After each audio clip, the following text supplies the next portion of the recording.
খুনের সাথে কারা জড়িত, দলীয় কর্মীদেরকে প্রতিদিন কারা খুন করছেন, কারা ধর্ষণ করছেন,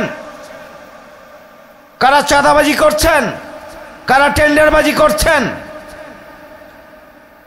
যারা করছেন এদেশের জনগণ তাদের পরিচয় জানে এবং তারাই যেনতেনভাবে নির্বাচনের জন্য এই সরকারকে উপর্যুপরি চাপ দিয়ে একটা বিব্রতকর পরিস্থিতি তৈরি করার চেষ্টা করছে।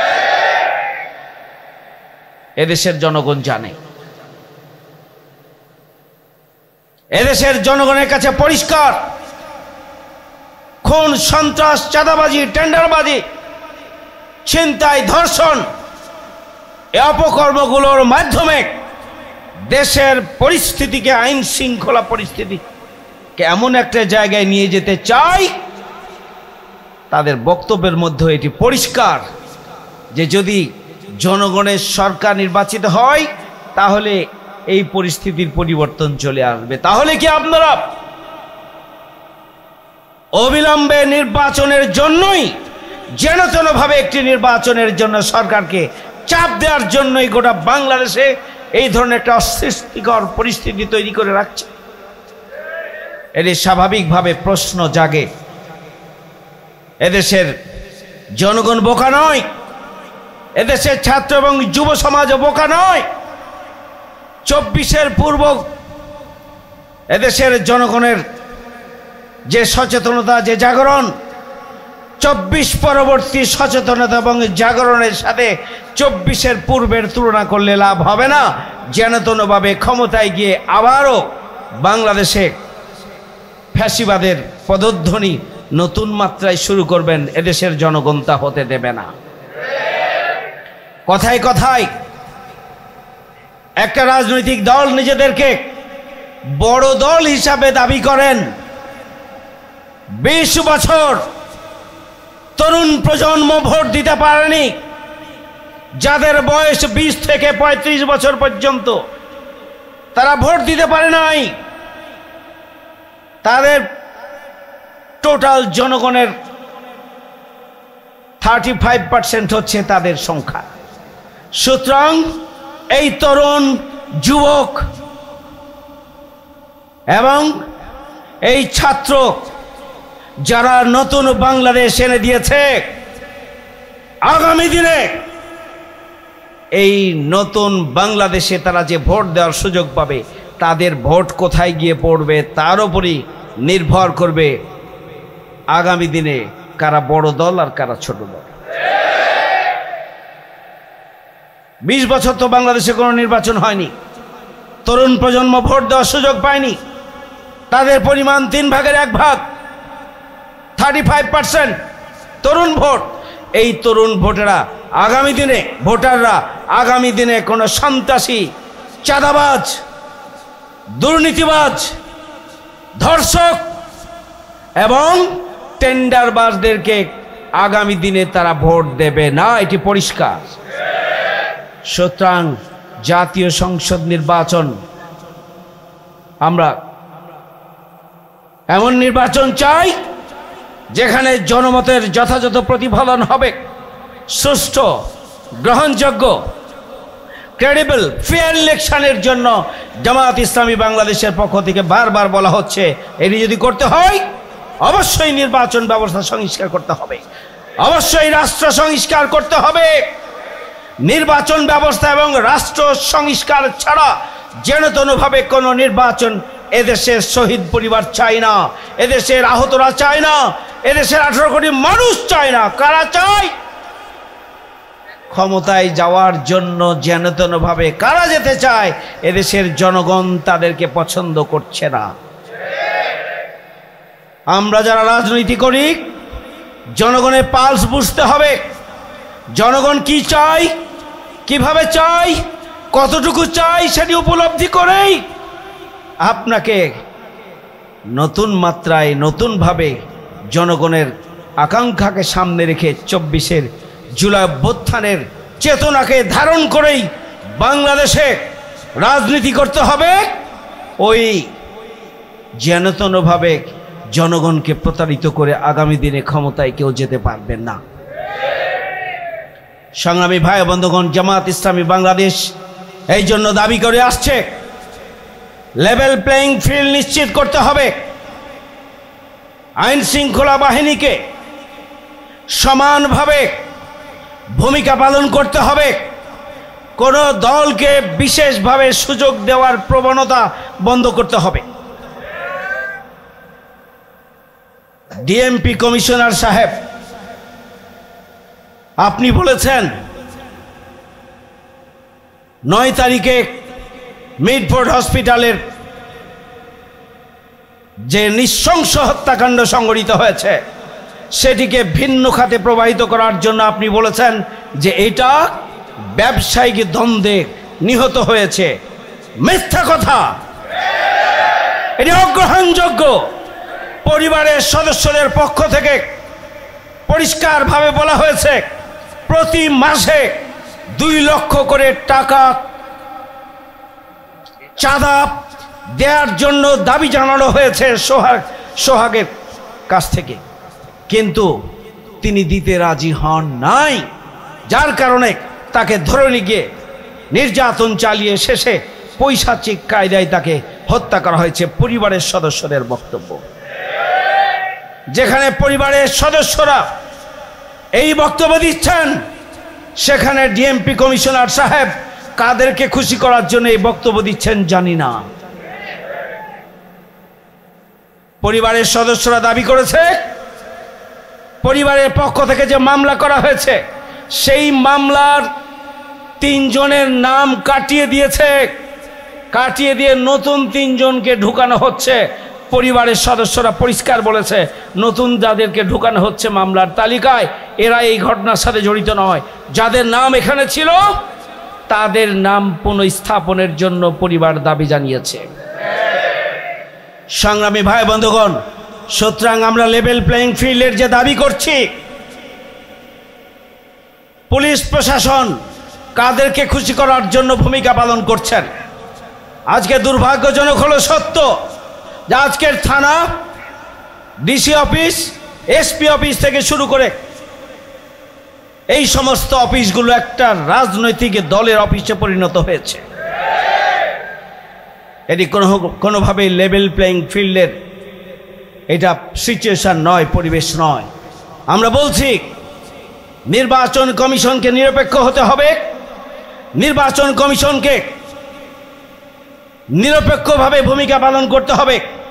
তাদের বক্তব্য, বিবৃতি, স্টেটমেন্ট আমাদের কাছে কখনো কখনো এই ধারণা আমাদের কাছে পরিষ্কার করছে, এই ধারণা থেকে জনগণকে রক্ষার জন্য, জনগণকে এই ধারণা থেকে বের করে আনার জন্য তাদেরকে নিরপেক্ষ ভূমিকা রাখতে হবে। তাদের বক্তব্য এবং ভূমিকা কোনো একটা দলকে খুশি করার বা কোনো একটা দলের প্রতিনিধি হিসাবে তাদের ভূমিকা এবং বক্তব্য কার্যক্রম প্রমাণিত হচ্ছে।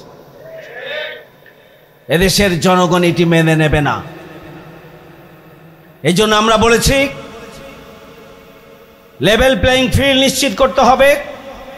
আমরা বলেছি আইন শৃঙ্খলা বাহিনীকে নিরপেক্ষ ভূমিকা পালন করতে হবে। আমরা বলছি নির্বাচন কমিশনকে নিরপেক্ষ ভূমিকা পালনের মধ্য দিয়ে গ্রহণযোগ্য, অংশগ্রহণমূলক একটা ফেয়ার ইলেকশনের জন্য, ক্রেডিবল ইলেকশনের জন্য সরকার এবং নির্বাচন কমিশনকে পদক্ষেপ গ্রহণ করতে হবে। আমরা সেই দাবি সূচনা থেকে জানিয়ে আসছি। খুবই দুর্ভাগ্যজনক হলো সত্য যে বাংলাদেশের রেমিটেন্স যোদ্ধা যাদেরকে বলা হয়, পৃথিবীর বিভিন্ন দেশে বাংলাদেশের অর্থনৈতিক উন্নয়নের জন্য যারা ভূমিকা পালন করেন, 54 বছরে এখন পর্যন্ত নির্দয়ভাবে 1,10 লক্ষের ওপরে প্রবাসী রয়েছে। এই সমস্ত প্রবাসীদেরকে বাংলাদেশে তাদেরকে ভোট দেওয়ার জন্য, নাগরিক অধিকার প্রয়োগের জন্য, সাংবিধানিক অধিকার প্রয়োগের জন্য এখন পর্যন্ত এই 54 বছরে কোনো পদক্ষেপ গ্রহণ করা খুবই দুর্ভাগ্যজনক। আমরা আমাদের 7 দফা দাবির অন্যতম একটি গুরুত্বপূর্ণ দাবি হিসাবে আমরা সরকারের কাছে বলেছি, আমরা নির্বাচন কমিশনের কাছে বলেছি যে অবিলম্বে আগামী জাতীয় সংসদ নির্বাচনের আগে প্রবাসে অবস্থানরত রেমিটেন্স যোদ্ধাদেরকে তাদের ভোটাধিকার প্রয়োগের ব্যবস্থা গ্রহণ করতে হবে। আমরা বলেছি প্রক্সি ভোটার নয়, তাদেরকে অনলাইনের মাধ্যমে ভোট দেওয়ার ব্যবস্থা করতে হবে অথবা পোস্টাল ভোট দেওয়ার ব্যবস্থা গ্রহণ করতে হবে। প্রক্সি ভোটের নামে একজনের ভোট আর একজন দেওয়ার সুযোগ দিলে চলবে না। এখনো যে সময় রয়েছে নির্বাচনের, সেখানে অনলাইনের মাধ্যমে ভোট অথবা পোস্টাল ভোটের ব্যবস্থা করার জন্য যে সময়ের প্রয়োজন, সেই সময় এখনো আমাদের হাতে রয়েছে। সুতরাং অবিলম্বে প্রবাসীদেরকে তাদের ভোটাধিকার প্রয়োগের ব্যবস্থা গ্রহণ করতে হবে। আমরা সেই দাবি আমরা 5ই আগস্টের পর থেকে আমরা দিয়ে আসছি। আমরা পরিষ্কারভাবে বলেছি যে বাংলাদেশের গণতান্ত্রিক ব্যবস্থাকে সুদৃঢ় করার জন্য, জনগণের গণতান্ত্রিক যে অধিকার সেটি প্রয়োগ করার পরে প্রতিটি ভোটকে কার্যকরভাবে কাজে লাগানোর জন্য আমরা বলেছি কালো টাকা এবং সন্ত্রাসকে নিয়ন্ত্রণের জন্য আমরা বলেছি একটি ভারসাম্যপূর্ণ পার্লামেন্ট গঠনের জন্য আমরা বলেছি সকল দল এবং মতের প্রতিনিধিত্ব যেন আসতে পারে, সেই ধরনের একটি ভারসাম্যপূর্ণ একটি পার্লামেন্ট গঠনের জন্য প্রপোর্শনাল নির্বাচন ব্যবস্থা, যেটি হচ্ছে পিআর।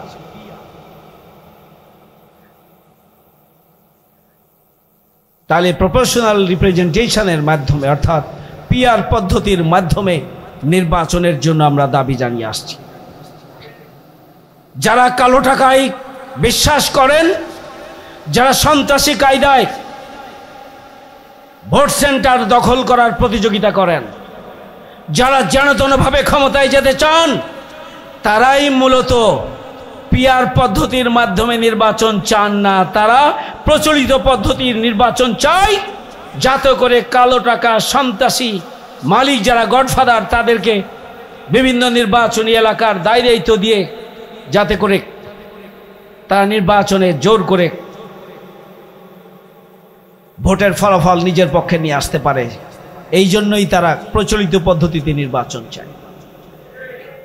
একজন ভোটার যদি 43% ভোট পায়, তাদের যে ভোটের যে সংখ্যা, আর একজন যদি 45% পায়, তাদের যে ভোটের সংখ্যা, গোটা বাংলাদেশের সমস্ত ভোট যোগ হবে সেই দলের ভোটের পক্ষে। বিভিন্ন দলের গোটা বাংলাদেশের ভোট যোগ হয়ে তাহলে এখানে আনুপাতিক হারে সদস্য সংখ্যা দেওয়া হবে, কেন্দ্র থেকে তালিকা দেওয়া হবে। এই তালিকা প্রত্যেকটি রাজনৈতিক দল ঠিক করবে কাকে দেবেন, কিভাবে দেবেন। পদ্ধতি নিয়ে আলোচনা করা যেতে পারে, প্রক্রিয়া নিয়ে আলোচনা করা যেতে পারে, কিন্তু পিআর পদ্ধতি প্রায় 90টি দেশে নির্বাচন হচ্ছে পিআর পদ্ধতিতে। তার মধ্যে শুধুমাত্র পিআর রয়েছে প্রায় 40 থেকে 50টি রাষ্ট্রে পৃথিবীতে। অথচ আমরা এখনো পিআর পদ্ধতি বুঝি না, পিআর পদ্ধতি বুঝি না। এই পদ্ধতি ইলেকশন হলে এই হবে, ওই হবে, বহু কথা বলা হচ্ছে। আমরা আমাদের 7 দফা দাবির মধ্যে পিআর পদ্ধতিতে আগামী জাতীয় সংসদ নির্বাচন করার জন্য প্রয়োজনীয় সংস্কার এবং করার আমরা জোর দাবি জানিয়ে আসছি। সংগ্রামী ভাই বন্ধুগণ, 7 দফা দাবি আদায়ের লক্ষ্যে আমরা আগামী 19শে জুলাই সোহরাওয়ার্দী উদ্যানে বাংলাদেশ জামাত ইসলামীর কেন্দ্রীয় সংগঠনের পক্ষ থেকে জাতীয় সমাবেশের আহ্বান করা হয়েছে। সেই সমাবেশকে সফল করার জন্য নিশ্চয় পেশাজীবী অঙ্গনে আপনারা নিজ নিজ অবস্থান থেকে কার্যকর ভূমিকা পালন করছেন। আপনাদের প্রত্যেকটি ইউনিটকে আমরা একটি টার্গেট দিয়েছি। আমরা প্রত্যেকজন প্রথম শ্রেণীর জনশক্তি রোকনদেরকে একটা টার্গেট দিয়েছি, আমরা কর্মীদেরকে একটা টার্গেট দিয়েছি। আমরা ইউনিট, ওয়ার্ড, রোকন কর্মী, সমর্থক সবাই মিলে সর্বাত্মক প্রচেষ্টা চালানোর মধ্য দিয়ে সর্বশক্তি আমরা নিয়োগ করে আমাদের সময়, শ্রম, মেধা, প্রতিভা, অর্থ সম্পদ যা আছে সব কিছুকে আমরা কাজে লাগিয়ে আগামী 19শে জুলাইয়ের জাতীয় সমাবেশকে সফল করার মধ্য দিয়ে আমরা আমাদের 7 দফা দাবি আদায় করার মধ্য দিয়ে আমরা আগামী দিনে জনগণের স্বতঃস্ফূর্ত নির্বাচনের মধ্য দিয়েই আমরা আগামী দিনের বাংলাদেশকে সুখী, সমৃদ্ধশালী একটি বসবাসযোগ্য মানবিক বাংলাদেশ হিসাবে প্রতিষ্ঠার জন্য একটা ঐতিহাসিক মাইলফলক, একটা জাতীয় সমাবেশ, মহাজাগরণের সমাবেশ আমরা বাস্তবায়ন করতে চাই। প্রিয় ভাইয়ের আমার, পেশাজীবী হিসাবে প্রত্যেকটি পেশাজীবীর অঙ্গন হচ্ছে গোটা মহানগরী ব্যাপী। সুতরাং এখানে শুধুমাত্র জামাত ইসলামীর কর্মী সমর্থক নয়, আমরা আমাদের সুধী শুভাকাঙ্ক্ষী সাধারণ মানুষ, বিভিন্ন সচেতন রাজনৈতিক দলের কর্মী সমর্থক, যারা আগামী দিনে সুখী, সমৃদ্ধশালী নতুন বাংলাদেশ চায়, যারা আগামী দিনে দুর্নীতি, সন্ত্রাস, চাঁদাবাজ মুক্ত মানবিক বাংলাদেশ চায়, যারা আগামী দিনে বসবাসের উপযুক্ত একটি বাংলাদেশ চায়, যারা আগামী দিনে বৈষম্যহীন বাংলাদেশ চায়, যারা আগামী দিনে ন্যায় বিচারের বাংলাদেশ চায়, যারা আগামী দিনে ইনসাফের বাংলাদেশ চায়, যারা আগামী দিনে আধুনিক, উন্নত, বসবাসযোগ্য, প্রশান্তির বাংলাদেশ চায়, সব শ্রেণী পেশার মানুষকে ওই 19শে জুলাইয়ের মহাসমাবেশে, জাতীয় সমাবেশে অংশগ্রহণের জন্য আপনাদেরকে ভূমিকা পালন করতে হবে এবং সকল মানুষের কাছে যেতে হবে। ব্যক্তিগত উদ্যোগে কাজ করবেন, সাংগঠনিক উদ্যোগে কাজ করবেন, বন্ধুবান্ধব, পাড়া প্রতিবেশী, ফ্ল্যাট এবং বিল্ডিংয়ে যারা বসবাস করে, আত্মীয় স্বজন এবং দেশপ্রেমিক জনগোষ্ঠী, তাদের কাছে আপনাদের দাওয়াত পৌঁছাতে হবে। বাংলাদেশে ঢাকা মহানগরী দক্ষিণে 1,20,00,000 মানুষ বসবাস করে। 1,20,00,000 মানুষের সবার কাছে আমরা একবার নয়, দুইবার নয়, আমরা প্রতিদিনই 3 বার করে দাওয়াত পৌঁছাতে চাই। পেশাজীবী হিসাবে, পেশাজীবী অঙ্গনের বাইরেও আপনাদের সাধারণ মানুষের সাথে সম্পর্ক আছে, আত্মীয়তা আছে, বন্ধুত্ব আছে এবং পরিচিতি আছে, আমাদের শুভাকাঙ্ক্ষী আছে। সবার কাছেই আমাদের 19শে জুলাইয়ের আহ্বান পৌঁছে দিতে হবে, বারবার পৌঁছে দিতে হবে, অসংখ্যবার পৌঁছে দিতে হবে এবং এমন একটা পরিস্থিতি আমরা তৈরি করব যাতে করে 19শে জুলাই ঢাকা মহানগরী একটা জনসমুদ্রে পরিণত হয়। 54 বছরের বাংলাদেশ যা দেখে নাই, 19শে জুলাই সোহরাওয়ার্দী উদ্যানে আমরা জাতীয় সমাবেশের মাধ্যমে এদেশের জনগণের কাছে তাই আমরা উপস্থাপন করতে চাই। সংগ্রামী ভাই বন্ধুগণ, সেই জন্য সম্মানিত দায়িত্বশীল ভাইরা, আজকে যারা প্রতিনিধি হিসেবে উপস্থিত আছেন, আমি আপনাদের কাছে বিনয়ের সাথে অনুরোধ করতে চাই, এখন থেকে 19 তারিখ পর্যন্ত আমাদের এই যে সমাবেশ, এই সমাবেশ দেশ রক্ষার সমাবেশ। এই সমাবেশ 24 জুলাই আগস্ট আন্দোলনের চেতনাকে ধারণ করার সমাবেশ। এই সমাবেশ 24 জুলাই আগস্টের যে চেতনা, সেই চেতনাকে বাস্তবায়নের সমাবেশ। এই সমাবেশ এদেশের 18 কোটি মানুষের স্বপ্ন পূরণের সমাবেশ। এই সমাবেশ আগামী দিনে বাংলাদেশে দাঁড়িপাল্লার পক্ষে গণজোয়ার তৈরির সমাবেশ।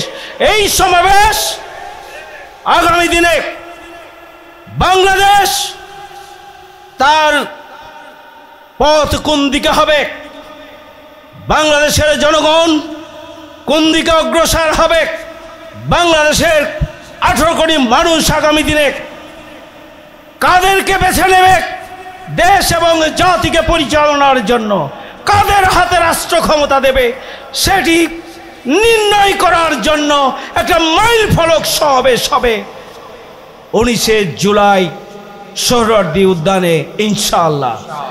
আমাদের সমাবেশ শুধু আমাদের জন্য নয়, আমাদের সমাবেশ শুধু জামাত ইসলামীর জন্য নয়, আমাদের সমাবেশ হচ্ছে আগামী দিনের স্বাধীনতার সার্বভৌমত্বকে সুরক্ষার জন্যই।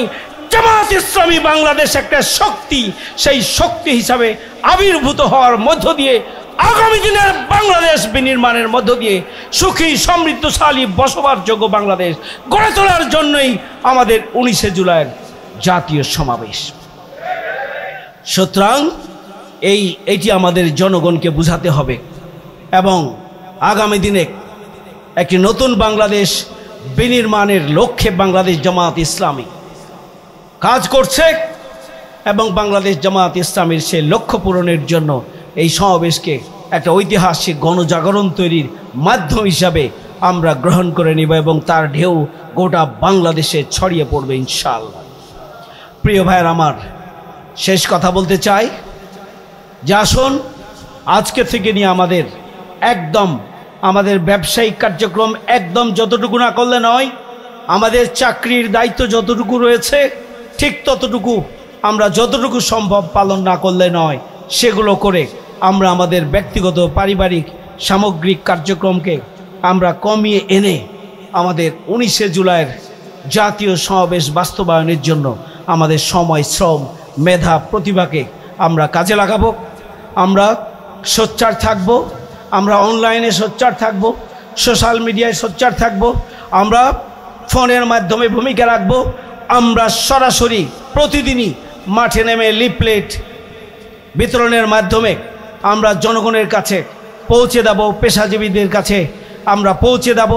আমরা বিভিন্ন প্রতিষ্ঠানে, ব্যবসা প্রতিষ্ঠানে যার যে পেশা রয়েছে সেই পেশার সাথে সংশ্লিষ্ট সমস্ত প্রতিষ্ঠানে বডিলি ইনভলভ হয়ে, বডিলি উপস্থিত হয়ে আমরা মানুষের কাছে বারবার আমরা দাওয়াত দেব এবং 19শে জুলাইয়ের জাতীয় সমাবেশকে সফল করার জন্য একটা গণজাগরণ আমরা 19শে জুলাইয়ের আগে রাজধানীতে তৈরি করতে চাই, যে গণজাগরণের ঢেউ গোটা বাংলাদেশে ছড়িয়ে পড়বে এবং সেই দিন গোটা রাজধানী হবে জামাত ইসলামী বাংলাদেশের স্টেজ এবং গোটা বাংলাদেশ জামাত ইসলামীর দিকে তাকিয়ে থাকবে ইনশাআল্লাহ। এই ধরনের একটি পরিবেশ তৈরির মধ্য দিয়ে নতুন বাংলাদেশ বিনির্মাণে আমরা এগিয়ে যাব ইনশাআল্লাহ। বাংলাদেশ জামাত ইসলামী সবচেয়ে বড় মজলুম দল, এই দলের প্রতি ইতিমধ্যে জনগণের যে আস্থা এবং ভালোবাসার জায়গা তৈরি হয়েছে, সেই আস্থা এবং ভালোবাসাকে আগামী দিনে শক্তিতে রূপান্তরিত করে আমরা নতুন বাংলাদেশ বিনির্মাণে আমরা আমাদের সর্বশক্তি নিয়োগ করব ইনশাআল্লাহ। এই জন্য 19শে জুলাইয়ের সমাবেশকে সর্বতোভাবে, জাতীয় সমাবেশকে সর্বতোভাবে সফল করার জন্য আমরা আমাদের প্রচেষ্টার পাশাপাশি আমরা আল্লাহর সাহায্য চাইব। আল্লাহ রাব্বুল আলামিন যেন আমাদের এই আয়োজনটিকে সফল করেন, সার্থক করেন, নিরাপত্তা দান করেন এবং পাশাপাশি যাতে করে একটি সফল জাতীয় সমাবেশ বাস্তবায়নের জন্য যে অনুকূল পরিবেশ দরকার আল্লাহর পক্ষ থেকে আল্লাহ রাব্বুল আলামিন যেন আমাদেরকে বৃষ্টি বাদলের দিনে সেই ধরনের একটা ইতিবাচক একটা পরিবেশ আল্লাহ রাব্বুল আলামিন যেন তৈরি করে দেন, সেই জন্য আমাদের প্রচেষ্টার পাশাপাশি আমাদের দোয়া করতে হবে। আল্লাহ রাব্বুল আলামিন আমাদের সকল প্রচেষ্টাকে শুধুমাত্র তার সন্তুষ্টির জন্যই কবুল করুন। আমা তৌফিক ইল্লা বিল্লাহ। আসসালামু আলাইকুম ওয়া রাহমাতুল্লাহি ওয়া বারাকাতুহু।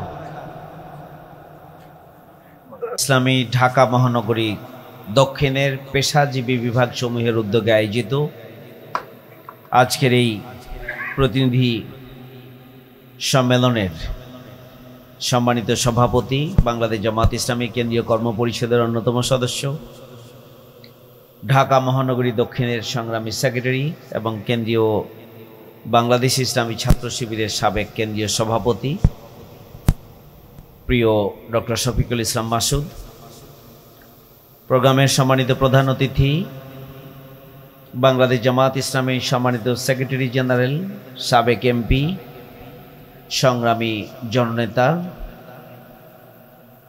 মিয়া গোলাম পরওয়ার, উপস্থিত মহানগরীর সহকারী সেক্রেটারি এবং একটা জোনের পরিচালক সহ সম্মানিত পেশাজীবী বিভাগ সমূহের দায়িত্বশীল ভাইরা, সাংবাদিক বন্ধুগণ, সমবেত উপস্থিত প্রতিনিধিবৃন্দ, আসসালামু আলাইকুম ওয়া রাহমাতুল্লাহি ওয়া বারাকাতুহু। আমরা প্রধান অতিথির কাছ থেকে গুরুত্বপূর্ণ বক্তব্য শুনব। আপনারা জানেন যে বাংলাদেশ জামায়াত ইসলামী 5ই আগস্টের গণঅভ্যুত্থানের পরে আমরা বারবার বলে এসেছি যে যারা শহীদ হয়েছেন এবং যারা আহত হয়েছেন তাদেরকে রাষ্ট্রীয়ভাবে মর্যাদায় অধিষ্ঠিত করতে হবে এবং তাদেরকে পুনর্বাসনের ব্যবস্থা গ্রহণ করতে হবে। আমরা 5ই আগস্টের গণঅভ্যুত্থানের পর থেকে বারবার বলে আসছি যে আমরা গণহত্যাকারীদের বিচার চাই, যারা খুন করেছে, যারা গুম করেছে। শুধুমাত্র 24 জুলাইয়ের গণঅভ্যুত্থান নয়, 17.5 বছরে গুম এবং খুনের সাথে যারা জড়িত, গণহত্যার সাথে যারা জড়িত, তাদের বিচারের আওতায় আনতে হবে। বাংলাদেশ জামায়াত ইসলামীর পক্ষ থেকে আমরা বারবার বলে আসছি, আমরা জাতীয় নির্বাচন অন্তর্বর্তীকালীন সরকারের প্রধানের পক্ষ থেকে যে টাইম ফ্রেম দেওয়া হয়েছে সেই টাইম ফ্রেমের মধ্যেই আমরা নির্বাচন চাই। তবে সেই নির্বাচনের আগে গণহত্যাকারীদের বিচারের পাশাপাশি অবশ্যই রাষ্ট্রের সংস্কার হতে হবে, নির্বাচন ব্যবস্থার সংস্কার হতে হবে। যেন তেন করে নির্বাচন সংগঠিত করে আমরা কোনো একটা দল ক্ষমতায় গিয়ে আবারও ওই ফ্যাসিস্টের পদধ্বনির সূচনা করবে, এদেশের জনগণ সেটি চায় না। আজকেও আমরা যাত্রাবাড়িতে যে এলাকাকে জুলাইয়ের গণঅভ্যুত্থানের ভ্যানগার্ড বলা হয়, যে এলাকায় সূচনা থেকে 5 তারিখে সন্ধ্যা পর্যন্ত যে এলাকার মানুষগুলো নিজের জীবনের ঝুঁকি নিয়ে